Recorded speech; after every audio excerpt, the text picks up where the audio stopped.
நாளை 2024 புத்தாண்டு பிறக்கும் நிலையில் ஜனவரி 1ஆம் தேதி முதல் நாட்டில் பெரிய மாற்றங்கள் அமலுக்கு வருகின்றன. இந்த மாற்றங்களை பற்றி விரிவாக அறிந்து கொள்வோம்.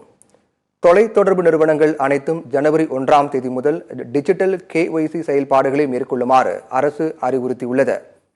பயனாளர்களின் பயோமெட்ரிக் விவரங்கள் சரிபார்க்கப்பட்ட பிறகே இனி சிம் கார்டுகள் கொடுக்கப்படும். புதிய சிம் கார்டை வாங்க வாடிக்கையாளர்கள் இனி காகித படிவங்களை நிரப்ப தேவையில்லை. இதற்கு பதிலாக இப்போது டிஜிட்டல் KYC அதாவது eKYC மட்டும் கட்டாயமாக்கப்படும். 2022-23ஆம் ஆண்டுக்கான புதுப்பிக்கப்பட்ட ITR தாமதமான கட்டணத்துடன் தாக்கல் செய்ய இன்றே கடைசி நாளாக இருந்தது. இந்நிலையில் வருமான வரி கணக்குகள் தாக்கல் செய்வதற்கான கால அவகாசம் முடிந்ததை அடுத்து நாளை முதல் அபராதம் விதிக்கப்படும்.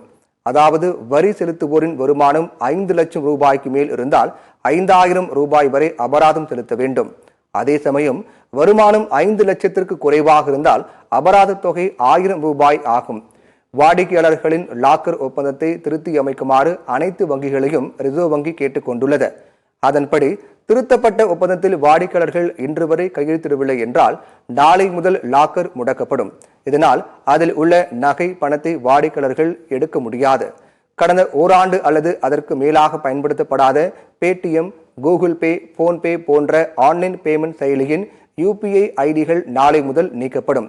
உங்களிடம் அத்தகைய UPI ஐடி இருந்தால் இன்றே உடனடியாக பரிவர்த்தனை செய்ய வேண்டும்.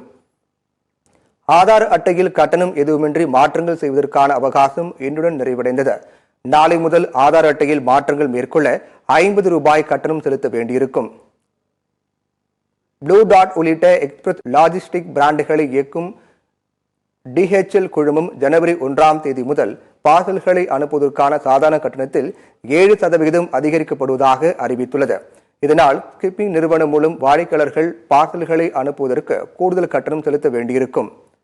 பாலிசிதாரர்கள் தொழில்நுட்ப தீர்வுகளை கண்டறியவும், பாலிசியின் விதிமுறைகள் மற்றும் நிபந்தனைகளை சிறந்த முறையில் புரிந்து கொள்ளவும், பாலிசி தொடர்பான முக்கிய தகவல்களை வாடிக்கையாளர்களுக்கு நாளை முதல் தனித்தனியாக வழங்குமாறு காப்பீட்டு நிறுவனங்களே இந்திய காப்பீட்டு ஒழுங்குமுறை மற்றும் வளர்ச்சி முகமை கேட்டுக் கொண்டுள்ளது.